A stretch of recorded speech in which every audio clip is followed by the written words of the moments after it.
Bom dia, boa tarde, boa noite, aonde vocês estiverem. E mais um vídeo aqui. Aqui é a Isis, o canal Isis Comenta, né? Vamos falar um pouquinho sobre o assassino do Twitter. Vale lembrar que a condenação dele e também o julgamento ocorreu há pouco tempo, né?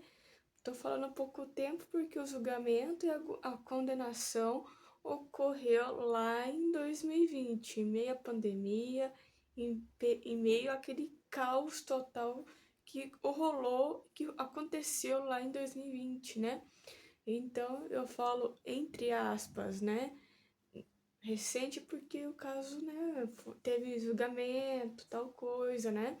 Então, no próximo take, bora falar um pouquinho sobre esse caso específico. Então, simbora. Takashiro Hirase, também conhecido como assassino do Twitter, é um assassino em série japonês que estrangulou 9 pessoas em Tóquio e também outras pessoas de outras cidades do Japão. Entre agosto e outubro de 2017, ele se declarou culpado perante o Tribunal Distrital de Tóquio em dia 30 de setembro de 2020. Em meio àquela pandemia de Covid, né? Ele se declarou culpado em meio àquele fuzuê do Covid, aquela coisa que todo mundo sabe que ocorreu em 2020 por conta da pandemia global do Covid-19. Lá no Japão estava rolando o, o interrogatório, né? Então, interrogatório e julgamento do Takashiro Hirase, o assassino do Twitter, né? Ia falar errado, né? O assassino do Twitter. Na época desse fato, né? Quando ele se declarou culpado perante o Tribunal Distrital de Tóquio, na época, vale lembrar que ele estava com seus 29 anos. Ele foi condenado à pena de morte em dezembro de 2020. O caso específico repercutiu entre os japoneses e nos grandes veículos de comunicação e imprensa do Japão, como, né, vou citar alguns, né, alguns jornais que fizeram reportagem e etc. no Japão, como Kyodo News e Japan Time. E o caso específico também teve repercussão internacional, né, fora do continente japonês e asiático, né, como como a BBC News do Brasil e sites como o UOL e R7.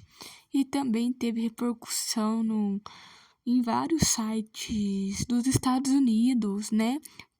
E também como teve ampla divulgação sobre o caso, né? Porque o cara, enfim, além de assassinar pessoas em Tóquio, 9 pessoas em Tóquio, o cara meteu terror em outras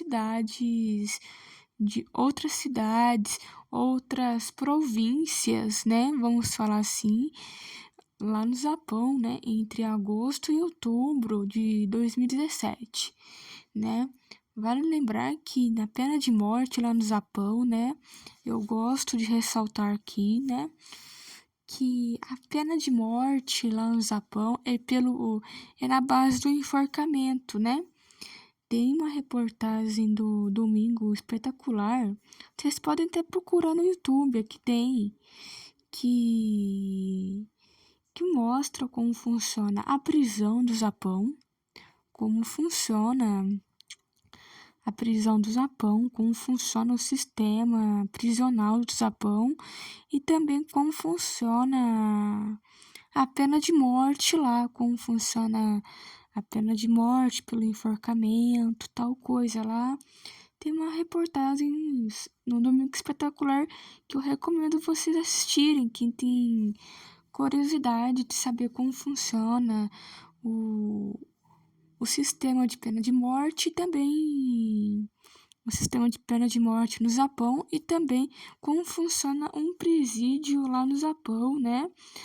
E vai lembrar que em outros países também tem a pena de morte, né? A mais famosa é lá nos Estados Unidos, né? Que todo mundo conhece, né? A pena de morte lá nos Estados Unidos dispensa apresentações. Mas do Japão, né? Eu acho que é a mais, assim, na minha. Mais um, é mais um caso, né? De um país que tem pena de morte por seus criminosos, né? Então, gente, esse foi o vídeo de hoje e o caso de hoje. E até o próximo vídeo do canal. E fiquem bem.